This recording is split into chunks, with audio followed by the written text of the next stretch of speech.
Welcome back, or welcome to our fortnightly webinar series here, and Happy New Year. Today we have with us Josh Martin, who is Head of Productivity at ONS. He's also a very active researcher. He's one of the topic leads at the ESCoE, and he's also an active member of the ESRC-funded Productivity Institute.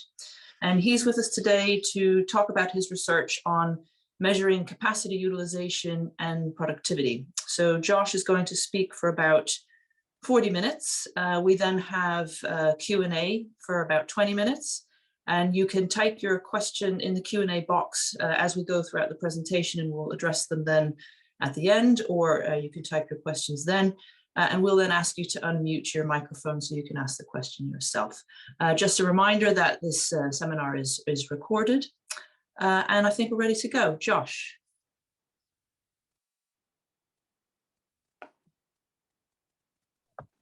Yeah, thanks very much, Rebecca. Can you see the slides and hear me okay? Yes. Excellent, good. Thanks very much. Okay, so as Rebecca said, I'm going to talk about measuring, I'm going to prefer to call it capital utilization rather than capacity utilization, and I hope the reason for that will become clear in relation to productivity statistics. And in particular, we've got a new sort of a slight development on a methodology, or a new methodology that we think is a bit more nuanced, that allows us to take measure capital utilization perhaps a little better than has previously been done in the literature. And we're going to apply that to productivity statistics. This is joint work with former colleague Kyle Jones at the ONS, and with a particular focus on thinking about official productivity statistics and what that means. But hopefully it has sort of wider interest and application as well. So yeah, I'm going to sort of set out why we're doing this work, what we think the problem is, a little bit about the literature, what our method innovation is, and some results and some next steps.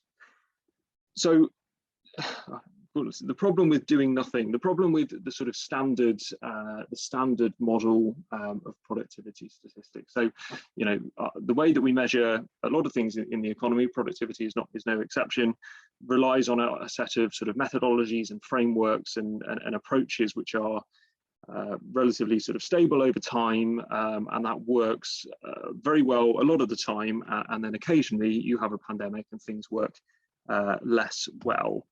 So this chart, just to sort of motivate you, this chart shows GDP in constant prices, chain volume measures through the pandemic. And you can see it took that noticeable decline and then slow recovery, that sort of trajectory that I'm sure we're all familiar with by now. So that's GDP, that's output, that's the numerator in our productivity equation, if you like. This is hours worked, so a measure of labour input into the productivity equation, hours worked in the whole economy, and that followed quite a similar shape, so a decline and a slow recovery. This is business investment, the flows of new capital into the capital stock. So this isn't the only bit of capital input in the production process. There's obviously old capital as well, but this is new flows of business investment. That also saw a decline and a slow recovery, if a recovery at all. And this is the capital stock, which, as you can probably see, has not declined very much at all. The capital stock is an accumulation of all past investments, so of course it moves very slowly. It's a very big number, and despite the decline of business investment during the pandemic, the capital stock has not much adjusted. It's fallen slightly. This chart just indexes all four of those lines to 2019, and you can see the capital stock does just about get below 100, so it has fallen ever so slightly through the pandemic, but really not by very much, and certainly not much compared to all those other series. So why should we care about that? Why is that a problem? Well, if we're interested in calculating productivity, and I'm not going to get into the mechanics of productivity, that's not especially important today, but you can think of the change in productivity being the change in output relative to the change in inputs. So how much more are we getting out relative to how much we're putting in? If there's an increase in output and the increase in inputs is smaller, then we've increased productivity. Or conversely, If output has fallen and inputs have fallen by less, then productivity has shrunk in that case. So during the pandemic, we had a big fall in output, in GDP. We had a big fall in labour input, hours worked, as I showed you on the chart, and that labour input accounts for about 60% of production inputs. But we had basically no change in capital input. Capital stock was pretty much unchanged. So you've got 40% of your measured inputs being unchanged, and thus overall inputs have not fallen as far as output. And thus, to make the triangle add up, multi-factor productivity as measured must have fallen quite substantially. Now that may be true, but I think that capital inputs did fall during the pandemic, not because the capital stock fell very much, but rather the utilisation of that capital stock fell a long way.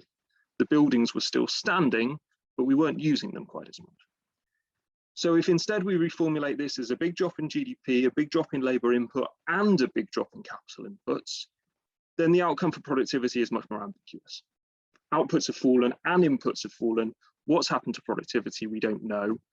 If you consider MFP as some sort of measure of technology, then certainly we haven't lost any technology through the pandemic. So perhaps the sort of true trend multi-factor productivity is unaffected. There may well be sort of frictions that pull multi-factor productivity away from the frontier for a time, but it's more ambiguous when you allow capital input to fall, which is probably the truth. The way we measure capital inputs in productivity measures at the ONS and indeed a standard in most of the literature is using what we call a capital services equation. Capital services is a measure of the amount of productive services you get out of the capital stock. So consider a capital stock that consists of buildings and computers. Your buildings may well outnumber the computers, they may well be more valuable than the computers, but you use the computers far more intensively during their shorter lives than you would a building. So a building might stand there for 50 years and you use it in sort of a 1/50th increment each year, but your laptop perhaps only lasts for 5 years before it breaks down or you need to replace it, and you use it far more intensively during those 5 years. So the capital services augments the capital stock to reflect the actual sort of rates of usage of different types of assets. Capital services index tracks a capital stock index pretty closely. They're ultimately built of the same set of data, but with some augmentation to the weights and the growth rates. But if we have a capital stock that doesn't change much, and the weights in the capital services index that don't change much, then our capital services index is also going to be pretty flat, as indeed it was.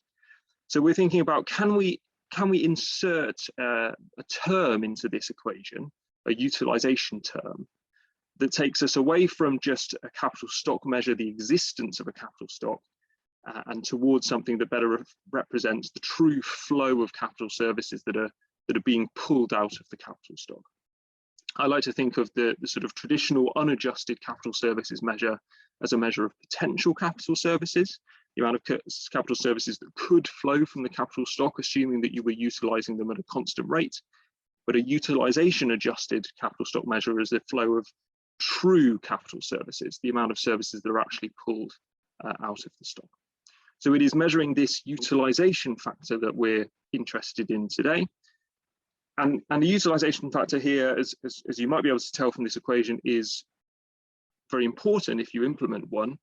A sort of 1 percentage point change in utilization would have a 1 percentage point change in capital services, which indeed would feed through to a measure of multi-factor productivity. If capital has a weight of about 1/3, then a 1 percentage point change in capital services has an impact on multi-factor productivity of about 1/3%. So measuring this and measuring it well is important for our understanding of multi-factor productivity. So sort of sneak peek to the end.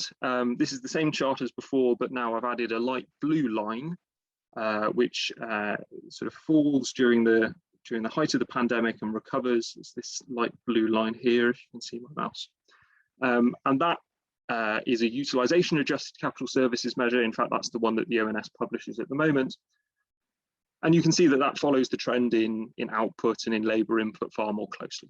And as a result, multi-factor productivity that you would get using that number would be far different to the one that you would get if you just used an unadjusted capital services measure. So I said that the ONS publishes a utilisation adjusted capital services measure. That's the light blue line on this chart. Indeed, it does. That's something that we implemented during the pandemic. And that approach, the approach that's used to measure that in the official ONS data is one that's relatively standard in the literature. There are a number of approaches in the literature, none of which have sort of wide recognition or acceptance. None sort of internationally agreed. There's nothing in productivity manuals from international organizations on how to do this. Some of the manuals do say, you should have a think about measuring capital utilization, but none agree on exactly how to do it. I just want to touch on a few approaches, and in particular one of them that we'll build on. So if you go back to the start of this literature, some sort of 40 years ago or so, a larger fraction of the economy was manufacturing, and manufacturing capital utilization is perhaps easier to get your hands on because it generally relates to how intensely you're using your machines. You think about a manufacturing production process, the sort of capital that they use are machinery and equipment, and you can get a better handle on how much those are being used by thinking about how often someone is working at them, how long they're turned on for, and you can perhaps even proxy that by something like energy usage. So the more energy is being used in the manufacturing sector, the more the capital is being used, since those two things go hand in hand. Now that works perhaps reasonably well for manufacturing, but the economy today, as we know, is not much manufacturing, sort of 10% of output or so in the UK. So that is that's certainly not going to work across the economy. So a number of other approaches emerged in the literature. One of them is to model capital utilization using observed data. So using output data, capital data on the capital stock and investment. The idea here is that you will tend to use your existing capital stock more intensively when it's a lower quantity in ratio to output. So when output is growing but the capital stock is not, you'll need to use your capital more intensively, and that should then lead an increase in business investment. So when capital is being used intensively, utilization rises, business investment should then respond by increasing to return to equilibrium, and utilization would then fall again because the capital stock has risen relative to output, and so this cycle would continue. So there's some papers which attempt to model capital utilization in that way. That's quite a sort of endogenous approach, and if you think about the sort of the shock of the pandemic, that would be quite difficult to, I think, to justify during the pandemic in a period where those sort of things are moving around much more rapidly. And as I said, that also relies on a number of sort of calibration parameters, and it's certainly not sort of widely accepted in literature. One of the more generally accepted approaches is to use hours worked of labour as a proxy for hours worked of capital. And the argument here is quite similar to the one for energy. Rather than using energy as a proxy for how much the machines are working, you use hours worked as a proxy for how much the machines are working. If you need a person to operate a machine, then if the person's working, the machine is working, and if the person's not working, the machine's not working. So some of the earlier attempts in the literature used measures of overtime or shift patterns or just average hours worked across the economy as a proxy for capital utilization. Again, that probably works better in sectors and economies where people and machines work sort of hand in hand, like manufacturing. But in the modern economy, dominated by intangible assets and by services, that sort of one-to-one relationship between hours worked and labour is probably not warranted anymore. It's probably more difficult to justify. That is a method that is used widely, however. It's used by John Fernald in his estimates of multifactor productivity for the United States, and it's used by the ONS in our current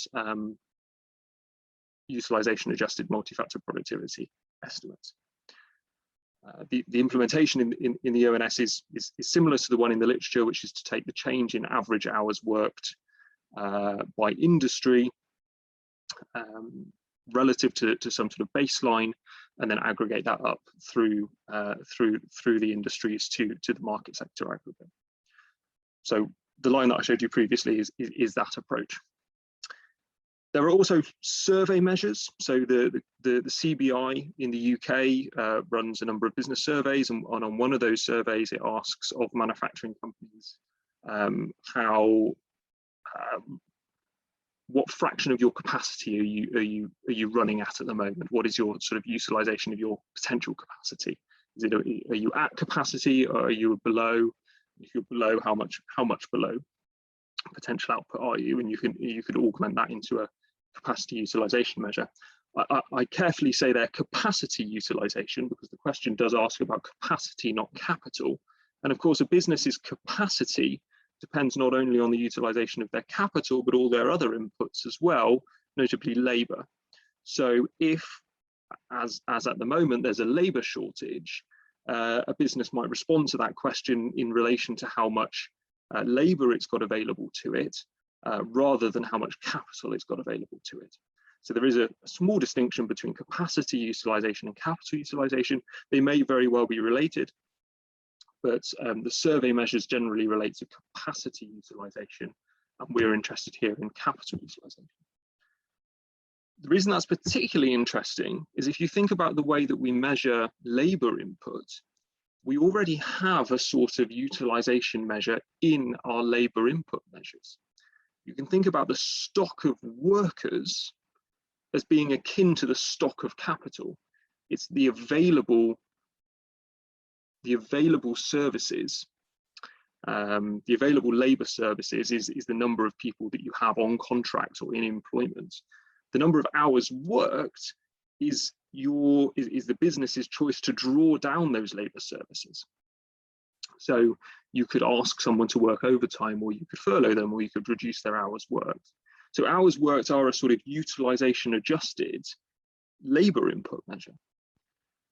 So we already have a sort of a partial utilisation adjustment in our productivity equation, but only on the labour side, not on the capital side. So a sort of capacity utilisation measure that we would get from a survey, if we were to implement that just on the capital, that would be double counting, I think, with the hours work measure that we already have on the labour side. So there's that important distinction to draw, and we're looking for some symmetry in applying a utilisation adjustment to the capital measure as we do for the labour measure, as we do at the moment. The final item on this list, the sort of no adjustment philosophy. There are some in the literature in the economics profession who would say there is no need to make a utilisation adjustment for one of two reasons, I think. Reason number one is the argument that the growth accounting framework will sort all of this out. If there is a lower utilisation of capital, then the capital stock should fall, business investment should fall, because less capital is needed, it won't be replenished. Perhaps the returns on capital would fall, and therefore the capital weight in the equation would fall. Perhaps the mix of capital in your capital stock would change, and therefore the weights on capital would change, the user cost weight, and therefore your capital service would change. So if you thought that we measured everything perfectly and all of these data would update sort of in real time, then perhaps we don't need to worry too much about measuring capital utilization. But we live in an imperfect world. Our data moves slowly and not always correctly. And although those sort of adjustments might come through in the medium term, as I showed, it takes a long time for the capital stock to respond to any sort of crisis. So I think in the short run, to understand short run productivity variations, we do need a utilization measure. The other argument that people would make is that a fall in utilization is a fall in productivity. That my argument at the beginning that, you know, MFP fell and that was bad, in fact, that is the correct interpretation.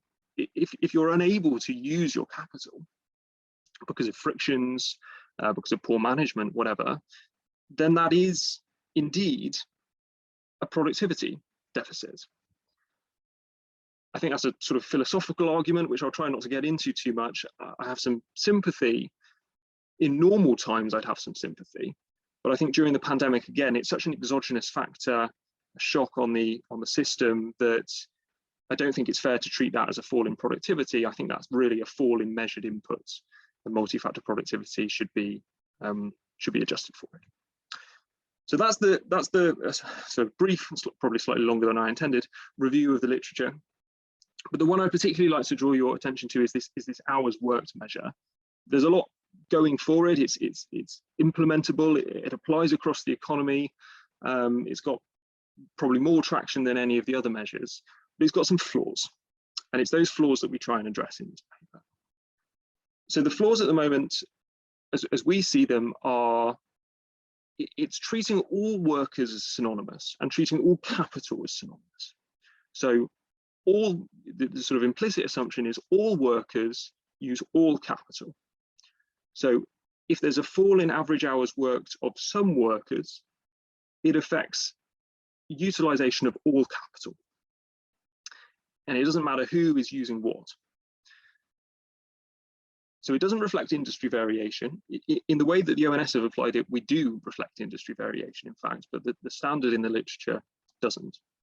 It doesn't reflect person variation, so the types of occupation, the types of work that people do. It doesn't reflect variation in the types of capital.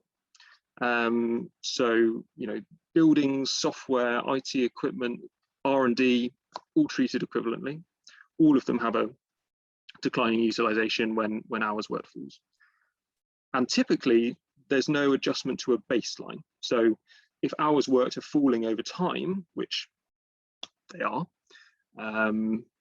average hours worked per worker, that is, if that's falling over time as the economy gets richer and people trade off work for leisure time, then we would see a decline in capital utilization. Of course, that's probably unfair as well. We wouldn't want to treat a sort of increase in living standards and a change in labour market norms as a change in capital utilization. So we want to adjust for some sort of baseline, because we wouldn't expect capital utilization really to trend over time. We'd expect it to vary around a sort of constant level. So we need to establish that constant level. So those are the things that we're going to try and address in this paper.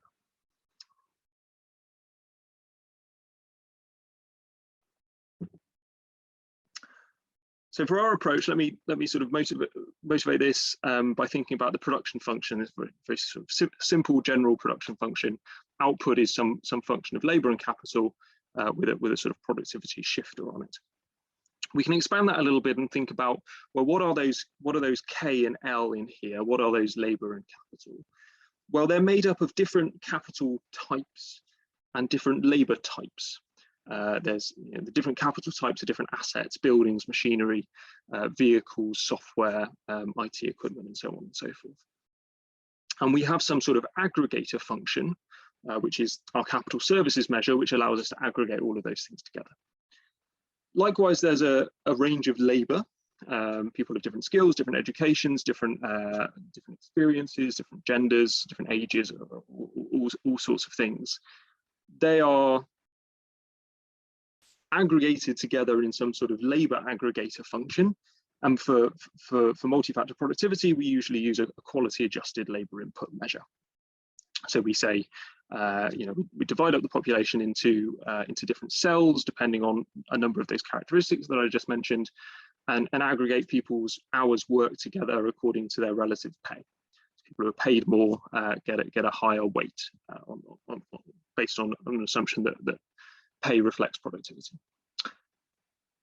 you could do a simpler labour aggregator, which would just be to add up hours worked and treat everyone as having a weight of 1. That's another choice of an aggregator. But in any case, this is sort of implicitly what's going on under the hood. But if there are different capital types and there are different labour types, why keep them so separate? At the moment, we sort of aggregate capital up like that and aggregate labour up like that and then stick them together.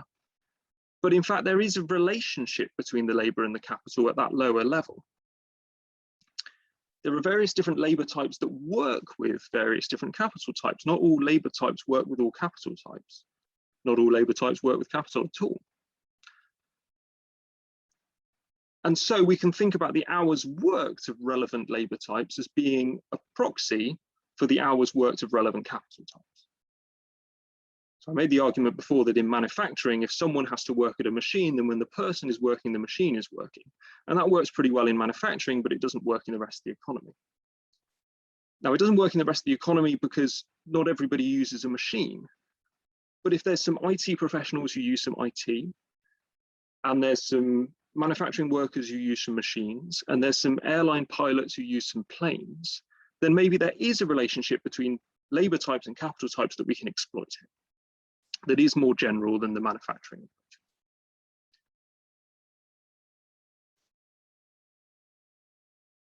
So we're going to try and implement that. Rather than taking total hours worked or aggregate hours worked as a proxy for aggregate capital utilisation, we're going to use some lower level hours worked data matched to assets, matched to capital types, to measure utilisation at that lower level and then aggregate it back. So we're going to identify different capital types, different assets that we think actually can vary in utilisation and to what degree. And I'll argue in a minute that not all capital does have varying utilisation. Some more than others and some not at all. We're going to identify different labour types, occupations in this case, that use different capital types, different assets. We're going to identify the relationship between those two things so we can sort of pair up labour types and capital types. And then we're going to use the hours worked of the relevant labour types as a proxy for the hours worked, the utilisation of the relevant capital types. We're also going to apply a baseline so that we don't have that sort of trend effect that I was describing. So we're going to look at the ratio of actual hours to usual hours. So it's a deviation from the norm, the usual hours worked, that is going to be relevant for this measure. And then we're going to aggregate this all back together again using user cost shares. So just to think about the relationship between occupations and assets, think about an airline. This color might remind you of one. Let's say that the airline employs multiple types of worker, some pilots who fly planes and some back office staff who use IT equipment, do things on computers, do admin and finance and that sort of thing. So the airline employs multiple labour types. They also own multiple capital types. They perhaps own planes and computers. Should the hours worked of a pilot affect in any way the utilisation of the computer? Or should the hours worked of the back office staff affect in any way the utilisation of the plane? I'd argue not.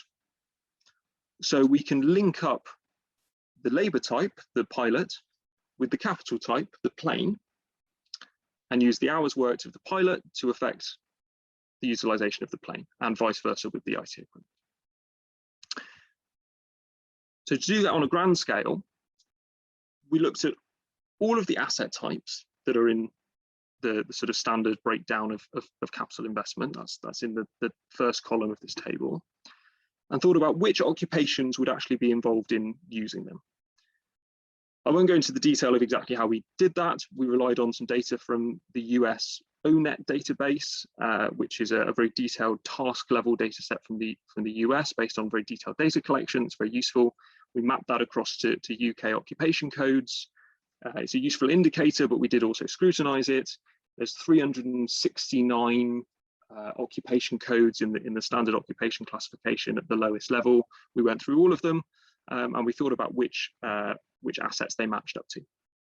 I won't explain everything in this table, and for all of the assets, I'm happy to do that in the Q&A if anyone's got any particular interests. I'll just point out a couple. So I mentioned sort of planes and airlines and transport equipment. Well, those are a fairly neat set of occupations. We can identify people who drive or depend or fly or pilot transport equipment and just group them up. So that's relatively straightforward. For IT equipment and software, we looked at office-based occupations, anyone who's likely to be using sort of a computer or a piece of software on a computer on a day-to-day basis in their occupation. That's a fairly broad sweep of occupations, but again, that's sort of relatively straightforward to identify. For the asset class called other machinery and equipment, this is a very broad class. It includes everything from sort of office furniture all the way through to sort of precision manufacturing machinery. So we separated this out into two types.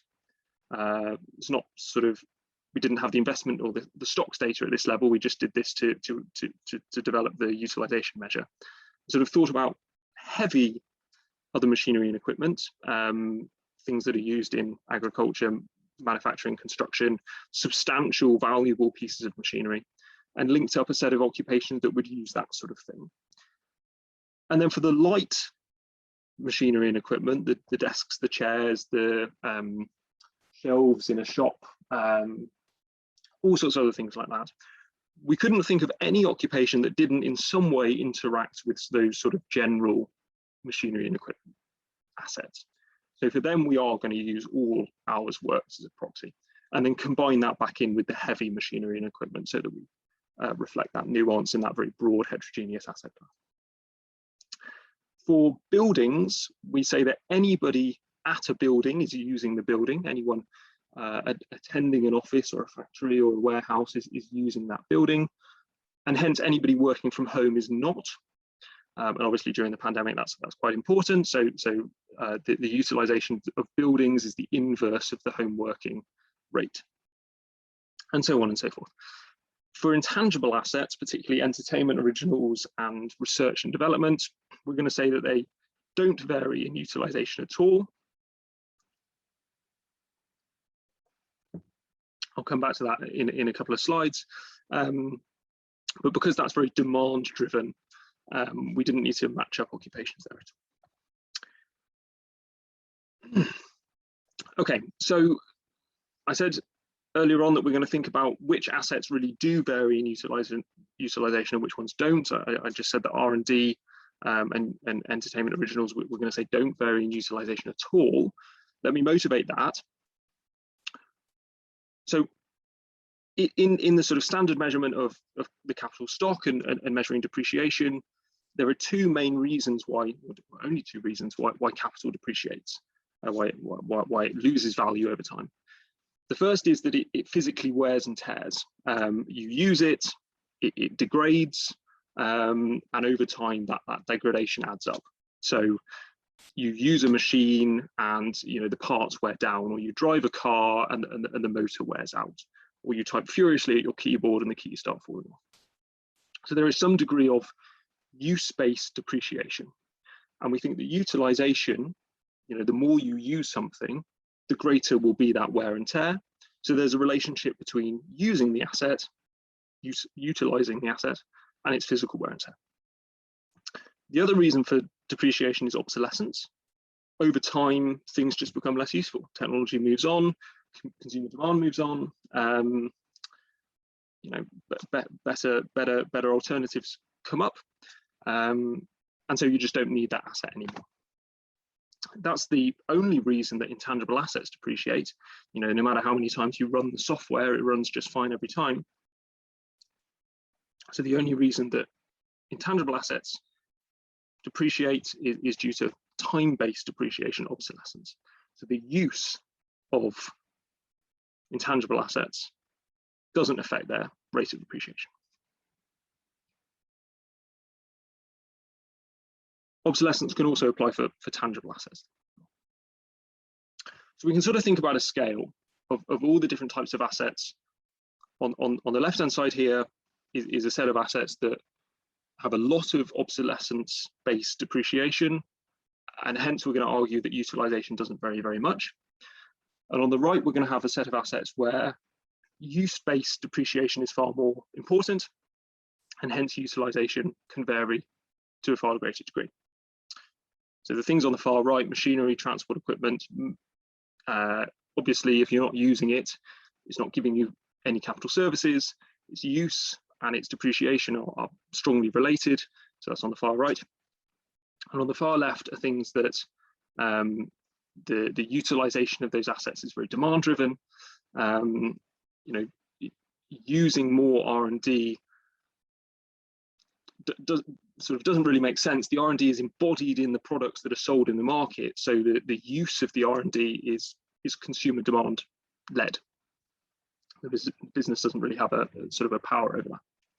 And then in the middle are some things that have a combination of utilization based, combination of use based and time based depreciation, and hence a sort of middling range on those sort of utilization factors. I'll just point out buildings, which I think are particularly interesting here. Think about what services does a building provide to businesses? Well, it shelters your other capital assets, your desks, your chairs, your laptops, that sort of thing. It shelters the people who work in the building, shelters your inventories and your raw materials. It provides some sort of branding, perhaps, if you're in a city centre and people see your building, it's sort of good from that perspective as well. Those are the sort of the functions of the building. If nobody's working in the building, which of those functions go away? Well, it's not sheltering any people anymore, but it is still sheltering your other assets. It is still sheltering your inventories and your raw materials. It is potentially still providing some branding services. So buildings, I would argue, even when everyone's working from home, are actually still providing some capital services, albeit less, but still some. So we allow some utilization variation for buildings, but not as much as for things like machinery and transport. There's a lot more detail about that in the next two slides, which I'll skip over in the interest of time. Happy to come back to that in questions if anyone's got any particular ones. Just on buildings utilization, I said it was the inverse of the home working rate. We estimate home working hours using labour market data. We can separate people who work from home into different sort of propensities from home working and give each one a sort of assumed amount of time that they spend home working, apply that to the data and aggregate it up. Again, I can say more about this if anyone's interested, but it's based on a number of pieces of recent research driven by the pandemic into these sort of home working data, which I think are reasonably robust. So to summarize then, I didn't mention that the baseline, which is the first box here. So the baseline is we're thinking about on the labour force survey, which is a household survey that the ONS runs. People are asked, how many hours do you actually work in the last week, and how many do you usually work in a week? And if someone's been furloughed, for instance, they would say, I usually work 30 hours, but I didn't work any last week.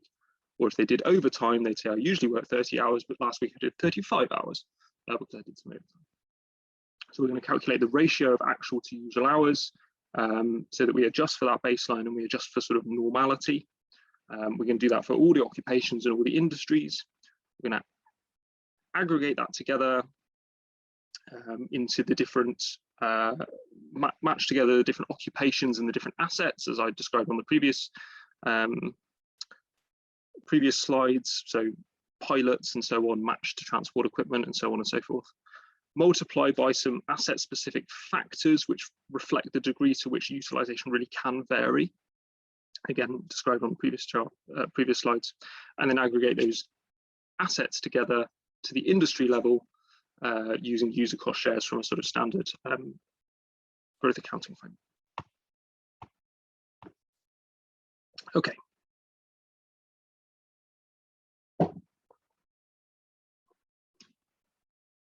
I'll go through some results reasonably quickly, and then we'll have time for some questions. So firstly, just to persuade you that the matching of occupations to assets works.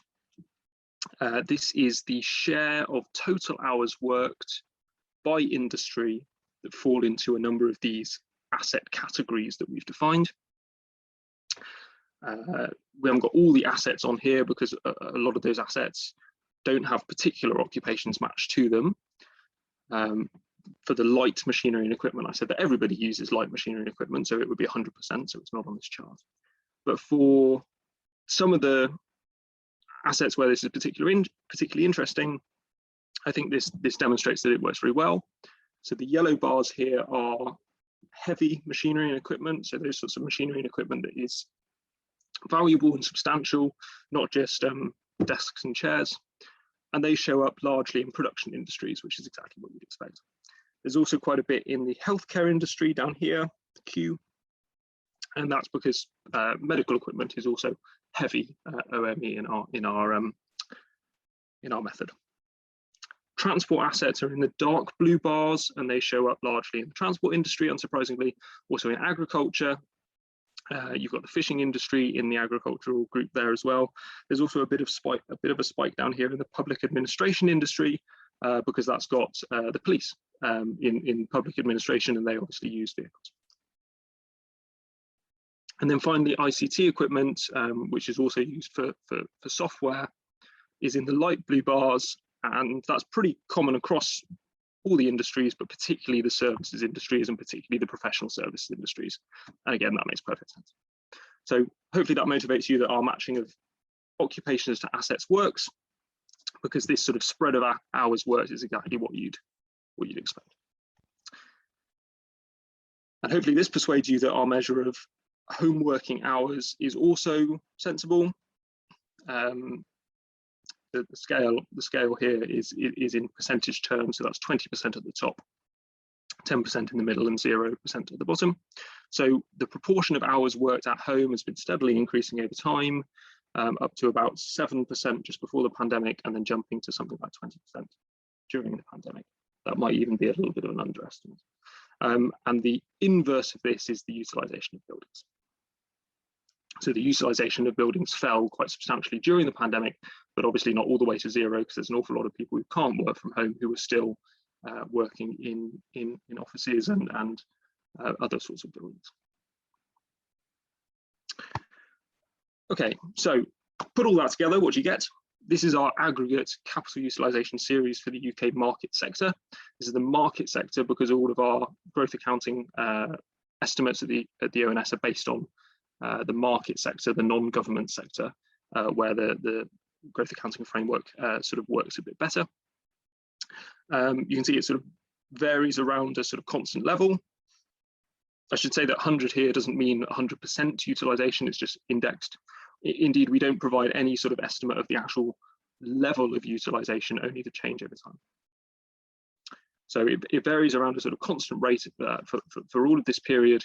Big drop during the pandemic, a drop of something like 10% at its trough, and then a recovery, which ties in reasonably well with changes in output and hours worked.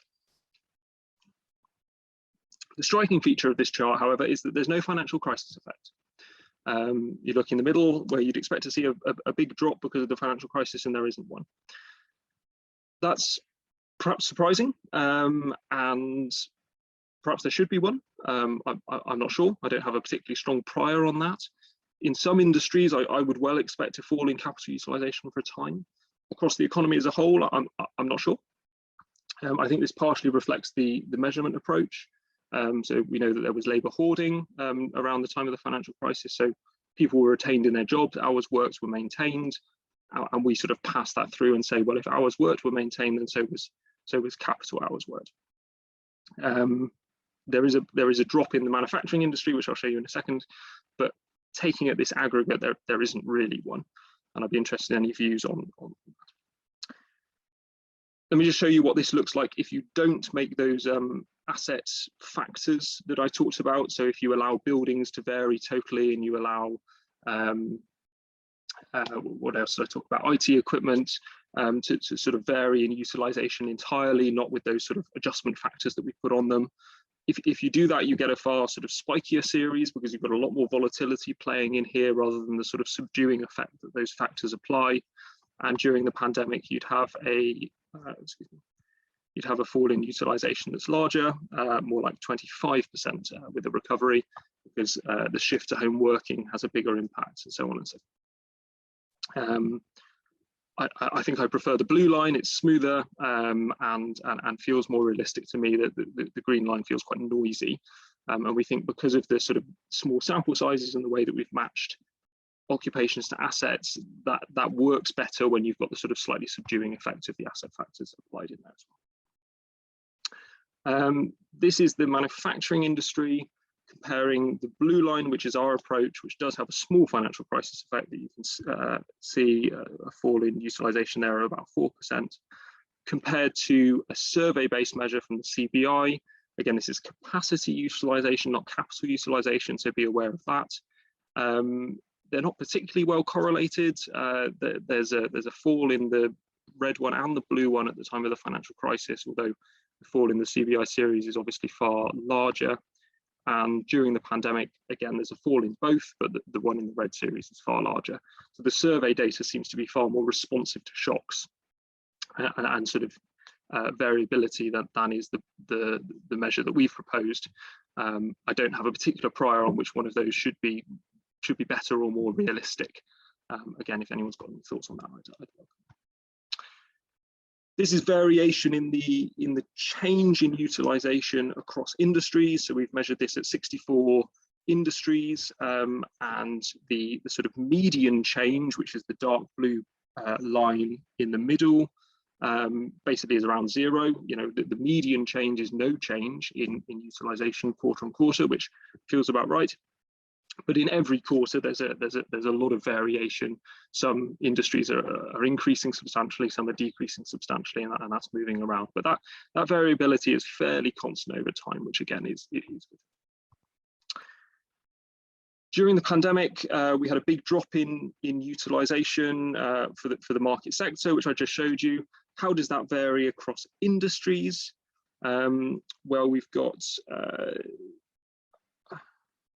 I wonder if the next chart is better to show this. I think this chart is better to show that. So I'll come back to the industry point in a moment then. This is the impact on multi-factor productivity. Why are we doing all of this? Well, we want a better measure of capital input so that we get a better measure of multi-factor productivity.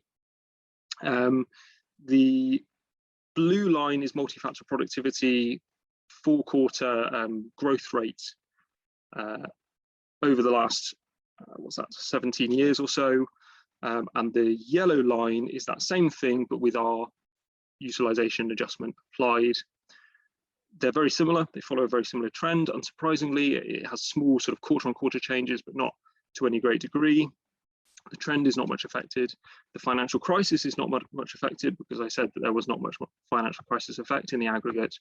But the pandemic is, the effect of the pandemic on multi-factor productivity is reduced in size, it's subdued. Some of that drop in MFP is taken up instead by a drop in capital utilization. Comparing, this is the industry chart that I wanted to show you. So this is the fall in multi-factor productivity with and without the utilization adjustment. So the yellow bar is the drop in MFP without making any adjustment for capital utilization. Market sector in the middle, variation across industries. Most of them are falling, some of them quite substantially. The blue bar immediately below it is with our adjustment. That reduces the fall in all the industries. It subdues the fall with one exception, which is financial services, which didn't have much of a effect anyway. And then the dark blue bar right at the bottom is the sort of standard approach in the literature, which is applied in the ONS methodology. Doesn't make this occupation to asset matching approach, but it does it does use hours worked as a proxy for utilization. And because it doesn't make that asset to occupation matching, and because it doesn't apply those asset subduing factors that I talked about, it drops utilisation further and therefore brings MFP back up further.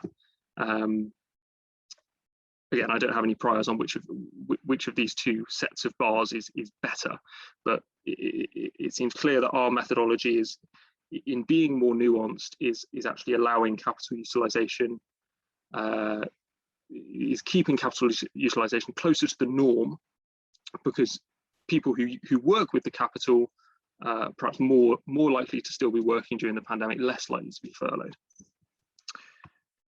Okay, I know I've gone long on time, so let me rush through this. We're hoping to get this published as an ESCoE discussion paper. We'll be presenting it at an MBER conference in March, and we're considering implementing this method in the official ONS MFP stats in place of the sort of simpler method that I alluded to earlier.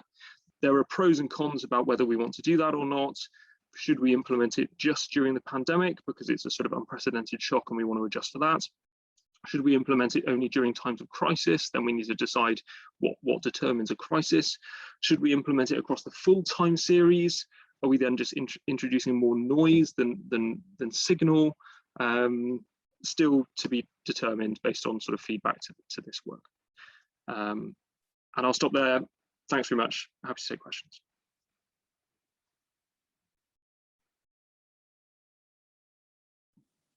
Thank you, Josh. That was great, very clear. So please type your questions in the Q&A box, and we can ask you to unmute. We have a first question from Alexandra Tsvetkova. If you would like to unmute your microphone.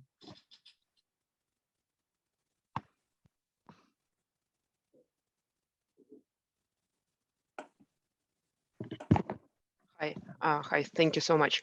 I think it was a great presentation and I think the adjustment is really needed. But I was wondering if the labor hours are used and the automation of the processes and manufacturing, most of all, is changing over time. So whatever methodology is developed right now might not be, it needs to be constantly adjusted to account for these changes, and it might be, lagging behind and becoming more cumbersome. Do you see anything already built in to, foresee these changes, or is it something that is not part of these estimates at this point? Thank you. Thanks. So I can see a couple of things there. So one is you might want to adjust the occupations that use different types of assets. It might be that over time, different types of occupations start using a particular type of asset, or in the past they did or didn't, or so on and so forth. So you could adjust that list over time. I think that's interesting. It's a reasonably sort of cumbersome job to go through the full list and review it, but you could do it. There are different occupation classifications that come in every decade. So you could have a different set of occupations in each classification. Indeed, that's what we do. So that could partially reflect it. I think your broader point was, as technology changes, might the relationship between labour and capital change, and are we accounting for that? Well, I said that we were adjusting it relative to a baseline. So all of this is actual hours worked versus usual hours worked. So as usual hours work decline, so actual hours work will decline, thus the ratio is relatively unchanged. So the good example here is a large airline, a large plane, used to take 3-4 pilots to operate. Now it takes only 2. So should we reflect that as a fall in capital utilisation?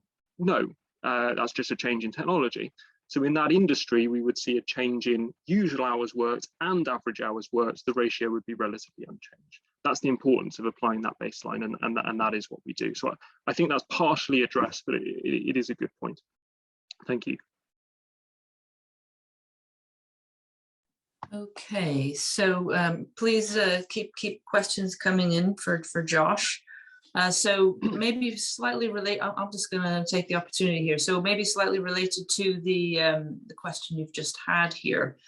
So you've gone through the detail of the different asset categories, and then you've looked at the ONET description of what people actually do in their different jobs, and matched on that basis to get a sense of how the labor links to the capital. I mean, another thing you might consider, not for this paper, but maybe if you were taking this forward in future and as an additional development, I wonder whether there would be any mileage in estimating a sort of a relatively fully specified production function with interactions between different capital assets and different occupations. So some kind of translog specification where you can evaluate from the data what the complementarities are between different types of labor and different types of capital. Yeah, thanks, Rebecca. I think the work that we've done to match occupations to assets has broader application than what we've done in the paper. This sort of thinking around what is the production function. There's many different capital types. There's many different labour types. At the moment, in our quality adjusted labour input measures, we chop up the labour force by age, sex, and education. That gives us many different labour types defined in that way, but we could instead chop it up according to the labour types that we've defined, which is a match to the capital types.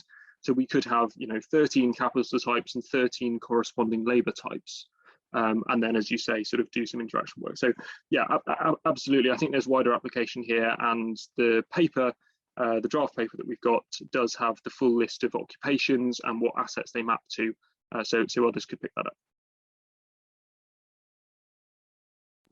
Thank you.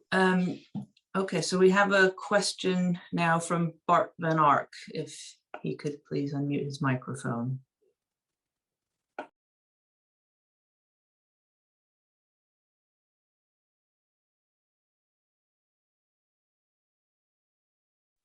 Yeah, you can hear me now?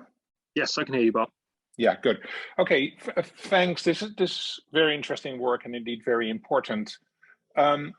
I'm really thinking a little bit about to what extent indeed this is just a pandemic adjustment or a longer term effect. And some of it is relating to the sort of long-term impact on working from home, which would go or might very well go way beyond the pandemic. And I didn't quite understand your adjustments that you're making working from home. So my concern is that if you work from home, you're still using IT, whether it's potential capital in the way that Paul Meisen is talking about it, by using computers at home, but much more importantly, you also continue to use systems of your employer and anything else. So I wonder, to what extent do you adjust for the fact that working from home means that you're working less capital, whereas I would argue that you're working from home, you continue to use as much capital, if not more, because you are using more IT systems than you did in the past when you worked in the office. So it's just, I'm a little confused what you exactly did there. Maybe you can help explain this. No, thanks, Bart. So perhaps I wasn't clear. The home working adjustment is just on the building's asset. So people who work from home are assumed not to use the building that the business owns. Okay. But for all other assets, it's irrelevant whether you work from home or not, at least in our application. So if you work, no matter where you work, you use IT equipment. But if you work from home, you don't use buildings. That's the approach. Okay, that's clear then. So the question that then remains, and that makes sense, and does away with one question I had. Question then remains, what you're thinking about this idea of potential capital that Jonathan Haskell and Paul Meisen are working on, and to what extent that capital, people are now using additional capital that weren't using in the past. Yeah, I've got a lot of sympathy for that, and interestingly, that acts in the opposite direction to the utilisation adjustment that we're introducing here. So we're saying capital input has fallen because you're not using your business's capital, and they're saying, well, capital input has risen because you're using all of this potential capital from home. And I think both of those things happen in tandem. So true capital input, when you combine across those two effects, is more ambiguous which direction that goes in. Those potential capital from home, it wouldn't be within the asset boundary in the national accounts rules, most of it anyway. There's some assets in the sharing economy. If you use your spare bedroom on an Airbnb, that probably should be in. But if you use your desk at home and your computer at home, that doesn't meet the national accounts boundaries. From a sort of pure productivity perspective, it probably should be in, at least partially, but it's much more difficult to measure. So yeah, I've got a lot of sympathy to that. It acts in the opposite direction to this. What's the net result? Difficult to say. Yeah, thanks, Josh. Yeah.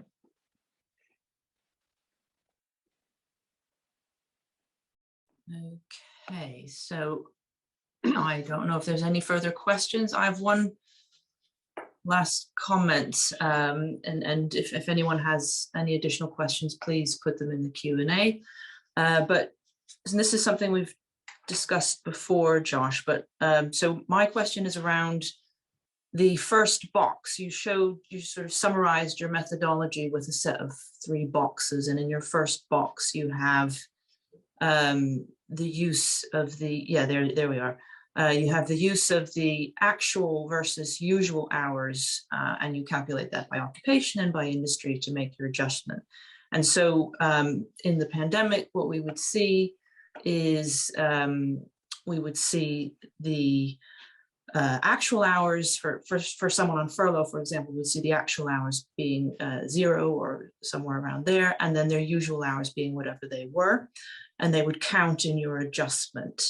Now, if we didn't have a furlough scheme, you might instead see that some of those jobs closed, and so you wouldn't record usual hours, and you would also not record actual hours.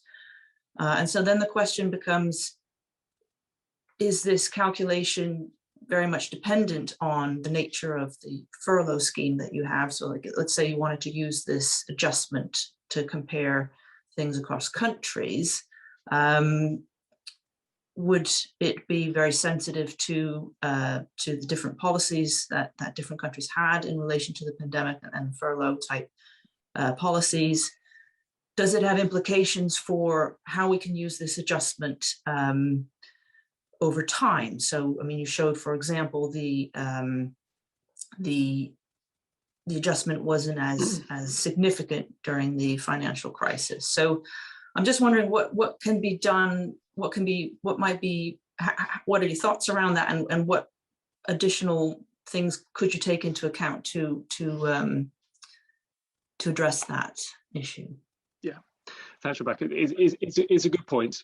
We haven't applied this method in any other countries. Perhaps someone might be interested in picking it up and having a go. I think so we tried a number of different adjustments to the baseline to make it be more well behaved, and the thing that we settled on was taking an average of usual hours worked over the last year. So it's not the contemporaneous usual hours, it's the usual hours worked of that asset group, that group of workers who corresponds to that asset in that industry over the last year. So we hope that during the pandemic, if suddenly loads of people got laid off, then the corresponding sort of capital utilization baseline is pre-layoff usual hours worked. And thus, in the case of furloughing and in the case of layoffs, you'd get a similar effect. Now, it's only a sort of 1 year back, 12-month back baseline, which means as you get further into the pandemic, this is going to adjust itself out. It's going to fall out of the baseline, and that's going to be an issue. So, another approach would be to take some sort of HP filter through the usual hours work data, and that, I believe, is something John Fernald in his US estimates, I believe, does some sort of trend filter through the actual hours worked data, the average hours worked data. The issue with that is that every time you get a new quarter's worth of data, your trend changes and you get revisions all the way through the back series, and there's a lot of researchers who find that quite difficult to deal with. So we chose not to go down that route. Another thing that we tried was to sort of impute back in hours worked of people who just lost their jobs.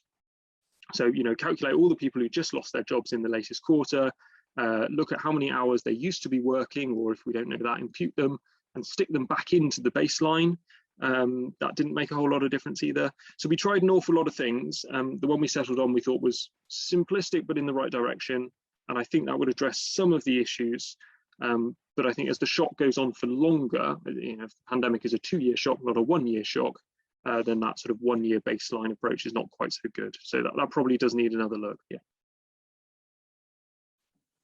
Okay, well, thank you very much. I think we've come to the end of our time slot here.